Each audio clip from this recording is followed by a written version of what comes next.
আসসালামু আলাইকুম। আমন্ত্রণ চ্যানেল সংবাদের সঙ্গে আছি হৃদয় হোসেন।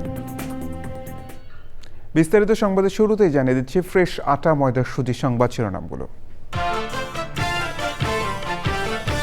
শেখ হাসিনার মানবতা বিরোধী অপরাধের মামলায় সাক্ষ্য গ্রহণ শুরু, সূচনা বক্তব্যে আইনের কাঠামোয় সর্বোচ্চ শাস্তির আহ্বান।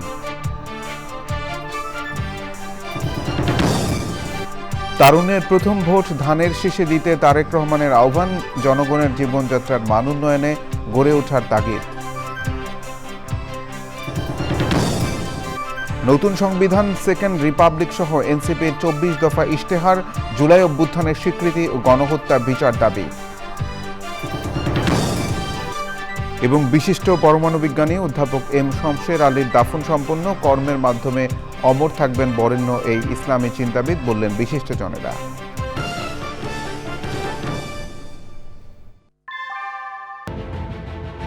Primacy in build.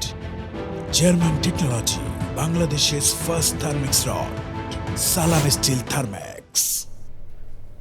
সংবাদ শিরোনামগুলো জানাচ্ছিলাম। এখনকার সংবাদ আয়োজন একই সঙ্গে চ্যানেল আই ইউটিউব চ্যানেল এবং চ্যানেল আইয়ের ওটিটি প্ল্যাটফর্ম আই স্ক্রিনে লাইভ স্ট্রিম হচ্ছে। প্রথমেই ছাত্র জনতার অভ্যুত্থানের ১ বছর।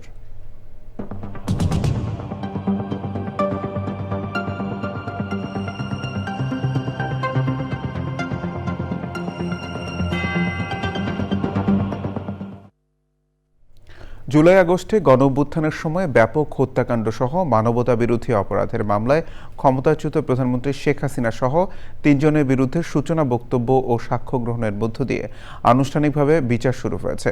সূচনা বক্তব্যের আগে অ্যাটর্নি জেনারেল বলেছেন, স্বৈরাচার শেখ হাসিনা সহ অপরাধীদের আইনের কাঠামোয় সর্বোচ্চ সাজা চান, তবে কোনো নির্মমতা চান না তারা।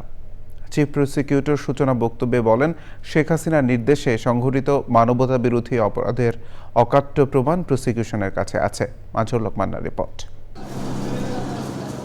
জুলাই আগস্টে গণঅভ্যুত্থানের সময় মানবতা বিরোধী অপরাধের মামলায় কারাগারে থাকা একমাত্র আসামি সাবেক আইজিপি চৌধুরী আব্দুল আল মামুনকে সকালে ট্রাইব্যুনালে হাজির করা হয়। তবে রাজসাক্ষী হওয়ায় আগের মতো পরানো হয়নি হেলমেট ও হাতকড়া। সে সময় অন্য দিনের চেয়ে নিরাপত্তা ব্যবস্থা জোরদার ছিল। মামলার পলাতক বাকি 2 আসামি ক্ষমতাচ্যুত প্রধানমন্ত্রী শেখ হাসিনা ও সাবেক স্বরাষ্ট্রমন্ত্রী আসাদুজ্জামান খান কামাল। প্রসিকিউশন বক্তব্য দেওয়ার আগে ট্রাইব্যুনালে নিজের বক্তব্য উপস্থাপন করেন অ্যাটর্নি জেনারেল। বাংলাদেশের গত জুলাই বিপ্লবে মানুষকে হত্যা করা হয়েছে, বাংলাদেশে গত জুলাই বিপ্লবে মানুষকে পঙ্গু করা হয়েছে। এই পরিস্থিতিতে এটা একটা অপরাধ আমাদের প্রচলিত আইনে। সে কারণে আমরা অপরাধের বিচার চাইতে এসেছি এবং সেই বিচারের সর্বোচ্চ সাজা যেটা, সেইটা আমরা প্রার্থনা করেছি। অলিভার ক্রমওয়েলের মৃত্যুদণ্ডের মতো অত নির্মম মৃত্যুদণ্ড দেবে না। এই রাষ্ট্র একটি ন্যায় বিচার প্রতিষ্ঠা করবে। পরে সূচনা বক্তব্য শুরু করেন চিফ প্রসিকিউটর। প্রদর্শন করা হয় আবু সাঈদ সহ হতাহতদের ভিডিও। সে সময় ট্রাইব্যুনালে আবেগঘন পরিবেশের সৃষ্টি হয়। প্রমাণের অপ্রতিরোধ্য শক্তি, সাবেক প্রধানমন্ত্রীর নিজের বক্তব্য, রেকর্ডকৃত অডিও এবং বিভিন্ন স্পষ্ট দিক নির্দেশনা যা তিনি ওই সংকটকালীন দিনগুলোতে দিয়েছেন। এগুলো কোনো পরোক্ষ প্রমাণ নয়, বরং অকাট্য এবং প্রত্যক্ষ প্রমাণ, যা সরকারের সর্বোচ্চ পর্যায়ে উদ্দেশ্য ও পরিকল্পনার এক বিরল এবং গোপন জানালা উন্মোচন করে। এরপর শুরু হয় সাক্ষ্য গ্রহণ। শুরুতে যাত্রাবাড়িতে পুলিশের গুলিতে মুখমণ্ডলে মারাত্মকভাবে আঘাতপ্রাপ্ত খোকনচন্দ্র বর্মন নিজের অভিজ্ঞতা তুলে ধরেন। পরে তাকে জেরা করে আসামিপক্ষ। আমি বলেছি যে ছাত্র জনতা তাদের দেশীয় অস্ত্র এবং আগ্নেয়াস্ত্র ব্যবহার করেছে পুলিশদের উপরে। সেই ছোড়াগুলিতেই এখানকার ছাত্র জনতা যারা নিহত আহত হয়েছে সেইখানেই তারা মৃত্যুবরণ করেছে। প্রথম সাক্ষীর সাক্ষ্য গ্রহণ শেষে সোমবার পর্যন্ত শুনানি মুলতবি করেন tribunal. Mazhur Manna, channel I, Dhaka. তারুণ্যের প্রথম ভোট ধানের শীষে দিতে তরুণদের প্রতি আহ্বান জানিয়েছেন বিএনপির ভারপ্রাপ্ত চেয়ারম্যান তারেক রহমান। শাহবাগে ছাত্রদলের সমাবেশে শিক্ষার্থীদের উদ্দেশ্যে তিনি বলেন, বিভেদ, প্রতিহিংসা আর কথামালার রাজনীতি নয়, জনগণের জীবনযাত্রার মান উন্নয়নের রাজনীতি করতে হবে। শিক্ষার্থীদের উদ্দেশ্যে তারেক রহমান বলেন, প্রতিটি ক্ষেত্রে দক্ষ হতে হবে। রাহুল রয় রিপোর্ট। জুলাই আগস্টের গণ অভ্যুত্থানের বর্ষপূর্তিতে ছাত্রদলের এই সমাবেশ করার কথা ছিল কেন্দ্রীয় শহীদ মিনারে। তবে এনসিপির অনুরোধে সমাবেশটি হলো রাজধানীর শাহবাগ মোড়ে। বেলা ৩টায় সমাবেশ হলেও সকাল থেকেই সমাবেশস্থলে অবস্থান নেয় সারা দেশ থেকে আসা ছাত্রদল নেতাকর্মীরা। শিক্ষার্থীদের ঢল শাহবাগ ছাড়িয়ে পৌঁছে যায় আশেপাশের সড়ক ও মোড়গুলোতে। ছাত্রদলের সাবেক নেতাদের সঙ্গে সমাবেশে ছিলেন দলের মহাসচিব মির্জা ফখরুল ইসলাম আলমগীর। সমাবেশে লন্ডন থেকে ভার্চুয়ালি যোগ দেন বিএনপির ভারপ্রাপ্ত চেয়ারম্যান তারেক রহমান। সুন্দর বাংলাদেশ গড়ে তুলতে তরুণদের তৈরি হওয়ার কথা বলেন তিনি। বাংলাদেশের জনগণ আর বিভেদ, বিরোধ, প্রতিহিংসা, প্রতিশোধের রাজনীতি তারা চায় না। সুতরাং আসো, কথামালার রাজনীতি নয়, বরং আমরা শুরু করি মানুষের জীবন মান উন্নয়নের রাজনীতি। ভবিষ্যতে এমপি বা মন্ত্রী হয় নয়, বরং শিল্প, সাহিত্য, সংস্কৃতি, শিক্ষা, স্বাস্থ্য, কৃষি কিংবা ব্যবসা, প্রত্যেকটি সেক্টরেই দক্ষ নেতৃত্ব প্রয়োজন। সবচেয়ে বড় ভূমিকা নিতে হবে ভবিষ্যৎ বাংলাদেশ, এবং সেটি হচ্ছে তোমরা। তারেক রহমান বলেন, তারুণ্য আর নারী শক্তিকে বাইরে রেখে একটি রাষ্ট্র এগিয়ে যেতে পারে না। সে লক্ষ্যে বেশ কিছু পরিকল্পনা তুলে ধরে তরুণদের প্রতি বিশেষ আহ্বানও জানান তিনি। ফ্যাসিবাদ, চরমপন্থার উত্থান কিংবা পুনর্বাসন ঠেকাতে শিক্ষার্থীদেরকে অবশ্যই সচেতন থাকতে হবে। প্রায় 4 কোটি নতুন ভোটার যুক্ত হয়েছে। তোমরা ভোটার হলেও ফ্যাসিবাদ চক্র তোমাদের ভোটের অধিকার কেড়ে নিয়েছিল। আসন্ন জাতীয় নির্বাচনে তোমাদের হারানো ভোটের অধিকার পুনঃপ্রতিষ্ঠা এক বিরাট সুযোগ তৈরি হয়েছে। তারুণ্যের প্রথম ভোট ধানের শীষের জন্য হোক। কি সেই আহ্বান? তারুণ্যের প্রথম ভোট ধানের শীষের জন্য হোক। শিক্ষা, শিল্প, নিরাপদ কর্মপরিবেশ সহ প্রতিটি খাতে সুনির্দিষ্ট পরিকল্পনা তুলে ধরে তারেক রহমান বলেছেন, সুন্দর বাংলাদেশ গড়ে তুলতে মেধাবী তরুণরাই ভরসা। নিজেদেরকে যোগ্য করার জন্য যা যা প্রয়োজন তোমরা তা সকলে গ্রহণ করবে, এই হোক আজকের প্রতিজ্ঞা। রাহুল রায়, চ্যানেল আই, ঢাকা। নতুন সংবিধান, সেকেন্ড রিপাবলিক, জুলাই গণঅভ্যুত্থানের স্বীকৃতি সহ নতুন বাংলাদেশ গড়ার প্রত্যয়ে 24 দফা ইশতেহার ঘোষণা করেছে জাতীয় নাগরিক পার্টি এনসিপি। কেন্দ্রীয় শহীদ মিনারে ইশতেহার ঘোষণা করে দলের আহ্বায়ক নাহিদ ইসলাম বলেন, এক ফ্যাসিবাদী শাসক হটিয়ে আরেক ফ্যাসিবাদী ব্যবস্থার উত্থানের সম্ভাবনা জিইয়ে রেখে ঘরে ফিরবেন না তারা। সমাবেশে দলের কেন্দ্রীয় নেতারা নতুন বাংলাদেশে বিভাজনের রাজনীতি দেখতে চান না বলে জানান।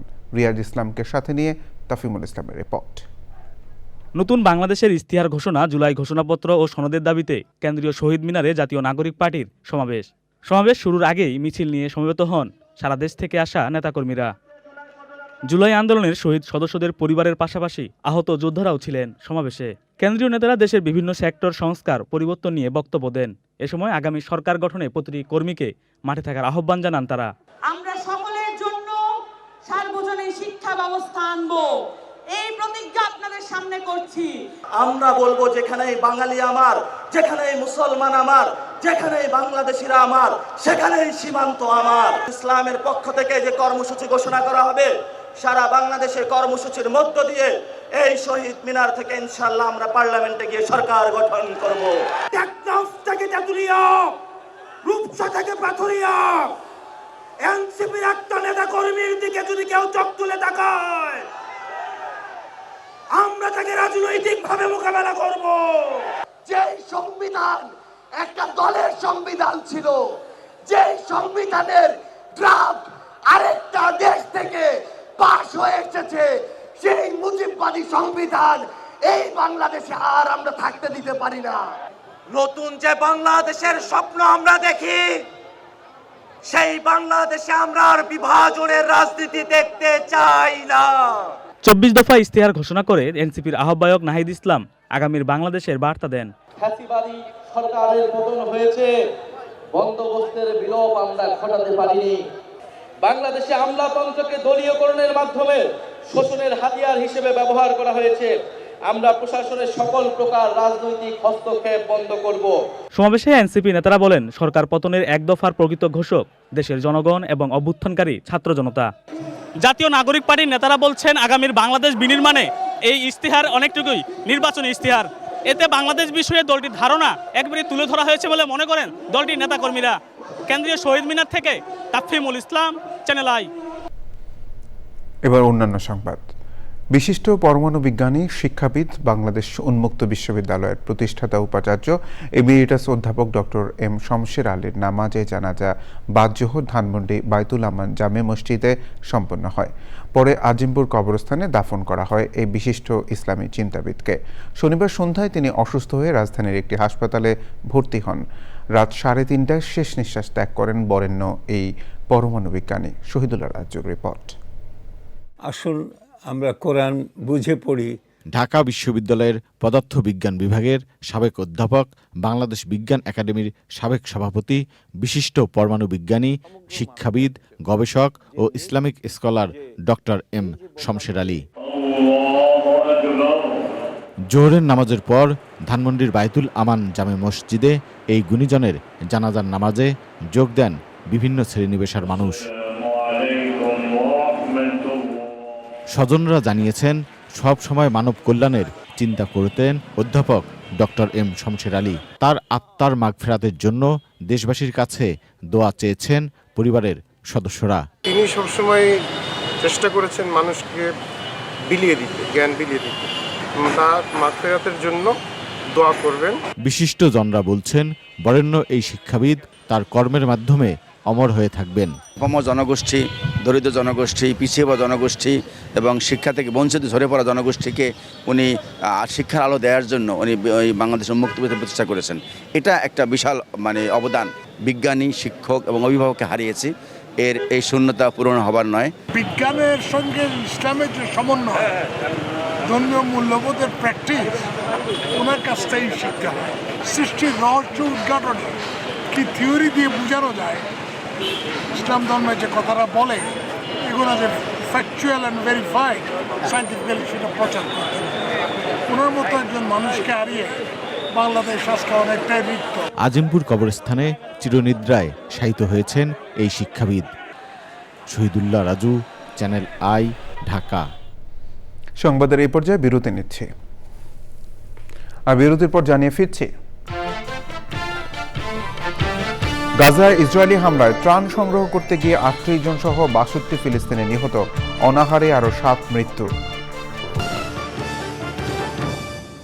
তথ্য সম্প্রচার উপদেষ্টা মোহাম্মদ মাহফুজ আলম বলেছেন, যেসব সংবাদ মাধ্যমের মালিক ও সাংবাদিকরা ফ্যাসিবাদের দালালি করেছেন, অনৈতিক কর্মকাণ্ড এবং দুর্নীতির সঙ্গে জড়িত ছিলেন, তাদের বিরুদ্ধে সরকার এখনো কোনো ব্যবস্থা নেয়নি। আবার গত 16 বছরে ফ্যাসিবাদের দালালি করার সাংবাদিকরাও জাতির কাছে ক্ষমা চায়নি। জুলাই আন্দোলনের সময় শহীদ 5 সাংবাদিকদের পরিবার ও আহতদের সম্মাননা প্রদান অনুষ্ঠানে একথা বলেন তথ্য উপদেষ্টা।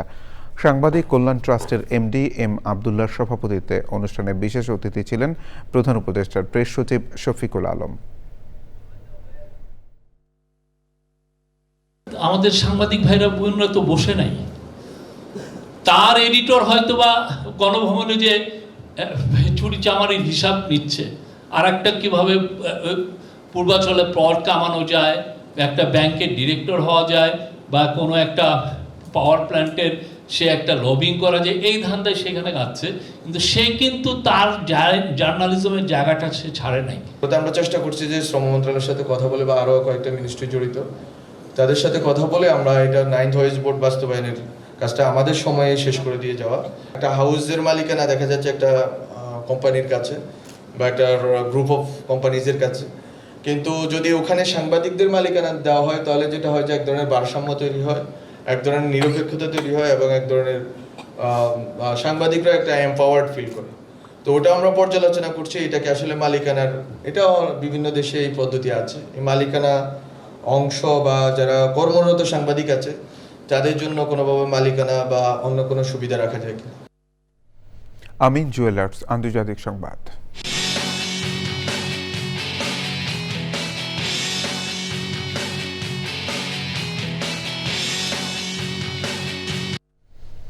গাজায় ইসরায়েলি হামলায় আরও 62 ফিলিস্তিনি নিহত হয়েছেন, তাদের মধ্যে 38 জনের ত্রাণ সংগ্রহ করতে গিয়ে মারা গেছেন। অনাহারে মৃত্যু হয়েছে 7 জনের। ফিলিস্তিনের রেড ক্রিসেন্ট সোসাইটি জানিয়েছে খান ইউনিসে তাদের সদর দপ্তরে ইসরায়েলের বিমান হামলায় তাদের এক কর্মী নিহত হয়েছেন। জাতিসংঘ মানবাধিকার অফিস জানিয়েছে গাজায় খাদ্য সহায়তা নিতে গিয়ে মে মাসের শেষ দিকে এ পর্যন্ত 1373 ফিলিস্তিনি নিহত হয়েছেন। তাদের মধ্যে নারী ও শিশুর সংখ্যা বেশি। অপুষ্টিতে ভুগছে 7%-রও বেশি শিশু। গাজায় যুদ্ধবন্ধের দাবিতে অস্ট্রেলিয়া সিডনিতে পদযাত্রা করেছেন প্রায় 10,000 মানুষ। কর্মসূচিতে অংশ নেন উইকিলিক্সের প্রতিষ্ঠাতা জুলিয়ান অ্যাসাঞ্জ।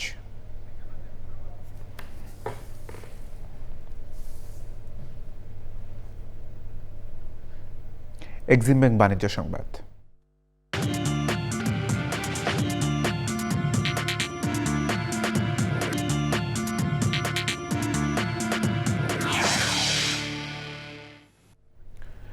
দেশে পোশাক শিল্পে স্মার্ট প্রযুক্তির নতুন অধ্যায়ের সূচনা করল চীনা প্রযুক্তি প্রতিষ্ঠান জ্যাক টেকনোলজি কোম্পানি। রাজধানীর একটি হোটেলে তাদের সর্বাধুনিক উদ্ভাবন AMH2 স্মার্ট সেলাই সিস্টেমের আনুষ্ঠানিক উদ্বোধন করেছে।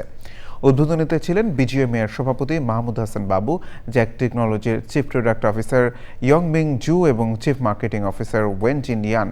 অনুষ্ঠানে ছিলেন গার্মেন্টস শিল্প সংশ্লিষ্ট উদ্যোক্তা, ব্যবসায়ী ও প্রতিনিধিরা।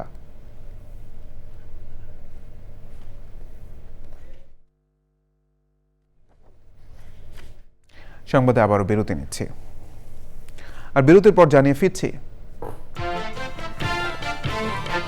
লাওস পৌঁছে AFC অনূর্ধ্ব 20 নারী ফুটবল দলের অনুশীলন, জয় দিয়ে টুর্নামেন্ট শুরুর লক্ষ্য ক্যাপ্টেন আফিদার।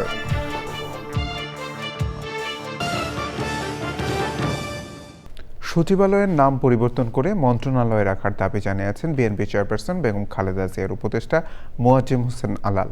জাতীয় প্রেসক্লাবে বাংলাদেশ সেক্রেটারিয়েট জার্নালিস্ট অ্যাসোসিয়েশন আয়োজিত জুলাই গণ অভ্যুত্থান গণতন্ত্র উত্তরণে মহাজাগরণ শীর্ষক গোলটেবিল বৈঠকে তিনি একথা বলেন।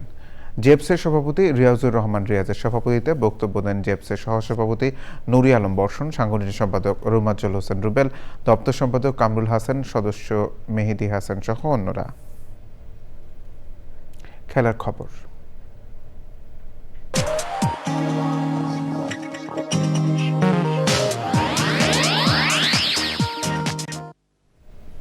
2026 AFC অনূর্ধ্ব 20 নারী এশিয়ান কাপ ফুটবল চ্যাম্পিয়নশিপের বাছাই সামনে রেখে প্রথমবারের মতো লাওসে অনুশীলন করেছে বাংলাদেশ। 4 জাতির এই টুর্নামেন্টে স্বাগতিকরা ছাড়াও এইচ গ্রুপে বাংলাদেশের মেয়েদের প্রতিপক্ষ সাউথ কোরিয়া এবং পূর্ব তিমুর। 6 আগস্ট উদ্বোধনী দিনে হোস্ট লাওসের বিপক্ষে ম্যাচ দিয়ে আসর শুরু করবে কোচ পিটার বাটলারের শিষ্যরা। অতীত পরিসংখ্যানের শক্তিশালী দলটির বিপক্ষে জয়ের রেকর্ড নেই লাল সবুজের মেয়েদের। এবার সেই ধারা ভেঙে গ্রুপ চ্যাম্পিয়ন হওয়ার লক্ষ্য আফইদা ও সাগরিকাদের। 8 গ্রুপের চ্যাম্পিয়ন দল এবং সেরা 3 রানার্স আপ টিম আগামী বছর অনুষ্ঠেয় থাইল্যান্ডের মূল আসরে সরাসরি খেলার টিকিট পাবে। আমরা ম্যাচের জন্য প্রস্তুতি হচ্ছি। লক্ষ্য হচ্ছে প্রথম যেহেতু লাওসের সাথে খেলা, লাওসের সাথে যেভাবে খেলতে হবে, কোচ যেভাবে বলবে, আমাদের টার্গেট থাকবে ম্যাচ জেতা। সংবাদ শেষ করব সবশেষে ফ্রেশ আটা ময়দা সুজি সংবাদ শিরোনামগুলো জানিয়ে দিচ্ছি আরও একবার। শেখ হাসিনার মানবতা বিরোধী অপরাধের মামলায় সাক্ষ্য গ্রহণ শুরু, সূচনা বক্তব্যে আইনের কাঠামোয় সর্বোচ্চ শাস্তির আহ্বান। তারুণ্যের প্রথম ভোট ধানের শীষে দিতে তারেক রহমানের আহ্বান, জনগণের জীবনযাত্রার মান উন্নয়নে গড়ে ওঠার তাগিদ।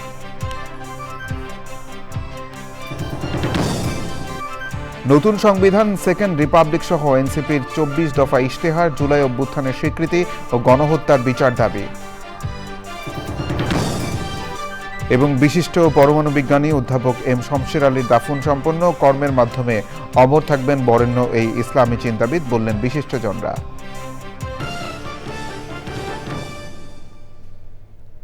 চ্যানেল আই সর্বশেষ সংবাদ জানতে ভিজিট করুন চ্যানেল i online.com-এ যুক্ত থাকুন আমাদের সোশ্যাল মিডিয়া প্ল্যাটফর্মগুলোর সাথে। ধন্যবাদ সবাইকে।